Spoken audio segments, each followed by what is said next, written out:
At the beginning of the quality movement, there were people that didn't listen. They thought that quality was not a discipline. Innovation is at the same point. People think innovation is about creativity and about being able to create ideas, and when in actual fact it's a very disciplined area. It's an opportunity similar to quality. You can manage innovation with rigor, with measurement from the beginning to the end, and that there are tools that you can use. I think that there's a lack of understanding for the potential of innovation and IT innovation as a opportunity to create breakthrough systems, to fuel growth, to completely transform the way that companies are managing themselves. Some of the things that make a difference to employees are knowing that they're listened to, knowing that they do have an opportunity to share their observations. An observation is one of the first steps to innovation. People see something, they see a need, they see a problem, they see an opportunity. Capture those. Those are assets. I like to call them innovation assets. A problem is an asset. A need is an asset because you have an opportunity to provide something that may be a good business opportunity to meet that need or to solve that problem. In the early days, a company that wasn't practicing innovation as a discipline didn't use the language of innovation. You didn't hear the word innovation. Now you do. What is the next thing that you would look for? You would look for what tools are being used to capture the innovations of the entire population.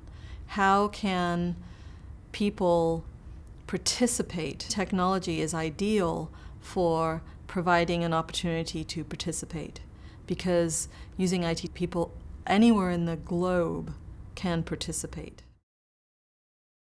Companies that don't practice innovation as a discipline may have incredible innovation happening in their organization.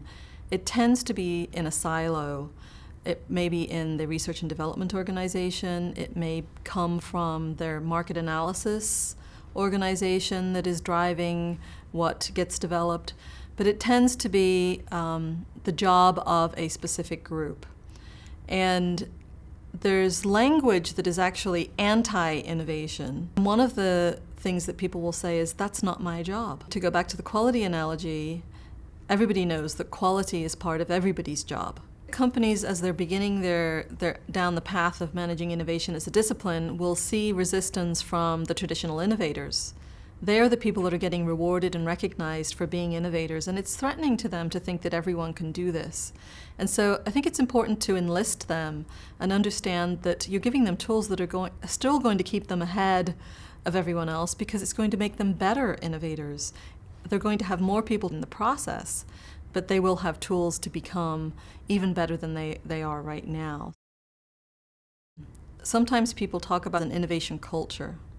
And I believe that when you're trying to establish a new culture, the ingredients are very similar no matter what the culture is that you're trying to establish.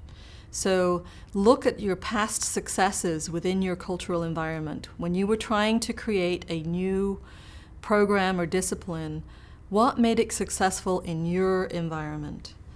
And the kind of things that have made it successful in our company were to include it and link it to the corporate values. From the top down, how do the leaders value innovation? The next step would be, how do you reward and recognize it? Do you punish people for mistakes and for innovations that go wrong? Are experiments that are not successful hidden? Or do you try to learn from those experiments and people are excited about discovering what didn't work so that they can then find what did work? The reward and recognition program is extremely important for fostering an environment of innovation. The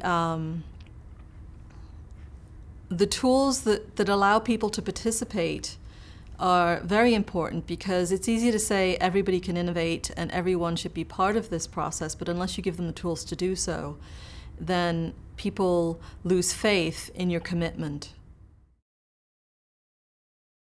Some people are much more comfortable in one role versus another. So you may have the very brilliant expert that really knows his topic very well, but he's not good at being a proponent of it and of marketing it and creating a vision and communicating it so that people will buy into it and adopt it. I think the first step is to educate people what are all of the roles in innovation, the roles that people play. You have experts, you have networkers, you have people that are good at sales and marketing, you have people that are great at creating messages. First of all, educate them what those roles are, and people know what they're good at.